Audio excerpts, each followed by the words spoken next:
बबनसिंग देशमुख. भारताची पवन धरतीवर छत्रपती शिवाजी महाराजांनी जन्म घेतला. ती धरती म्हणजे महाराष्ट्राची शिवनेरी गड. त्या शिवनेरी गडांचे मी पायऱ्यांचे नमन करून मी माझे 2 शब्दांची सुरुवात करतो. असे म्हणतात, जेव्हा शिवाजी महाराज जिजाऊंच्या पोटात होते तेव्हा जिजाऊंना सरसर ती तलवार उचलून लढायची इच्छा होत होती आणि त्यांनी तलवार उचलली सुद्धा. आणि म्हणून छत्रपती शिवाजी महाराजांना शौर्य प्राप्त झाले.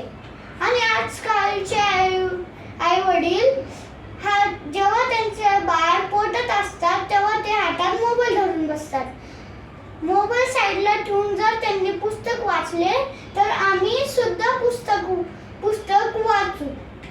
छत्रपती शिवाजी महाराजांकडे कोणतीही सुख सुविधा नव्हती तरीही त्यांनी स्वराज्य प्राप्त केले. आणि आपल्याकडे सगळे TV, washing machine, fridge, sofa set आहे, पण आपला जीव अपसेट आहे. जर आपण छत्रपती शिवाजी महाराजांकडून हे 5 गुण सुद्धा घेतले ना, खूप खुश आणि आनंद राहील. तर छत्रपती शिवाजी महाराजांच्या उमेदीने मी माझे 2 शब्द आणि माझा भाषण संपवतो. थँक्यू.